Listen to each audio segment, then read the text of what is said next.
pandemic is that all the poetry around this country, all the open mics around this country closed down, and all the open mics went up on Zoom, and everyone from every town could be part of everyone else's poetry open mics. And it opened up poetry not only in the country but around the world for me. So, but anyways, I'm going to just read, this is my book that I just published called Everything I Think Is All My Mind. I donated a copy to the library recently, but I'm not going to read from it. I'm going to read a few poems. This is called Even Though I Was Not Alive When FDR Said We Have Nothing to Fear Except Fear Itself. I believe he was channeling me. Uno. I am not sure whether I am more afraid of living or dying.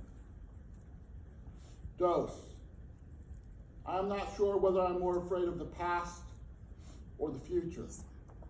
Tres. I am not sure whether I'm more afraid of failure or success. Cuatro. I am not sure whether I'm more afraid of dreaming or not fulfilling my dreams. Cinco. I am not sure whether I'm more afraid of waking up or the existence of the sun. Seis. I am not sure whether I'm more afraid of fresh air or breathing it. Siete. I am not sure whether I'm more afraid of the mirror or denying its existence. Ocho. I'm not sure whether I'm more afraid of being invisible or being seen. Nueve. I'm not sure whether I'm more afraid of being ignored or being anonymous. Diez. I'm not sure whether I'm more afraid of being anonymous or being afraid or simply just being.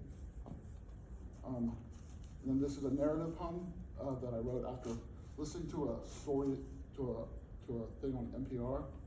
It's called The Queen's Secret Siberian Sisters. Queen Elizabeth of England was recently sold for $75. She was dressed in a conservatively tasteful Savile Row hand-tailored off-white dress accented by a blue sash, her signature heirloom pearls, and a jeweled crown. I wonder if whoever bought her placed her in the center of a mantle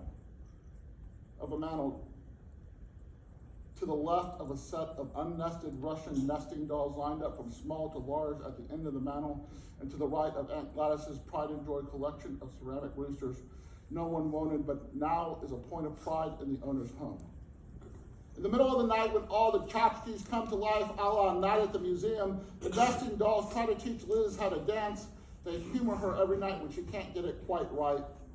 Liz doesn't mind when one of her babushka instructors asks her to try on her pearls or crown because they treat her like a normal person, not an overprivileged royal. When they invade the vodka in the liquor cabinet, the sturdy Siberian women are surprised the queen can drink them under the table. Liz's new claim to fame is that she has trained all the roosters to perform tricks as if they were her corgis. The Russian gals tease Liz that one day they'll make soup from the roosters, but then they say, "We never eat because we are hollow, weevil-shaped balsa wood street souvenirs, and you are a Bobby doll." Thank you.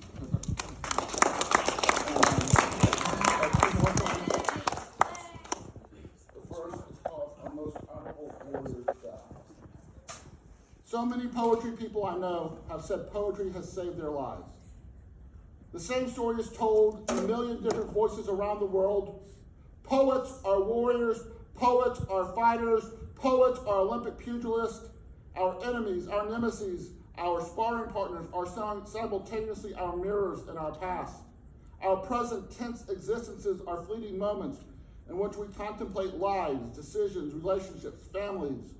Our words run through veins to hearts and through nerves to brains. We spit them out as poetry, exposing them to the element, sending them to a glorious death memorialized on page to be read both out loud and in silence, not only by us, but also others who have experienced pieces of our lives in their separate lives. Their epitaphs become our epitaphs. Our poetry is a graveyard that transforms death into life. And I am saying Happy National Poetry Month to you. This is called Lady Poetry. Poetry. It is no secret you are a woman. You are the goddess of midwifery. Each poem I give birth to births something inside myself I never knew existed. Poetry bursts emotions, tears, laughter, anger, and confusion. Poetry bursts outrage, protest, justice, and humanity's ability to cure society's ills. Poetry bursts voices that did not know they were capable of eliciting everything poetry bursts. Poetry bursts words from minds that never knew they could communicate something visceral. Poetry bursts poets who read and hear poetry created by other poets, then find poetry inside their minds that will be read and heard by others who will create their own poetry, creating an infinite loop of other people creating poetry. Push! Push! Push! Push! One more! You can do it! Push! Congratulations. You've given birth to a poem.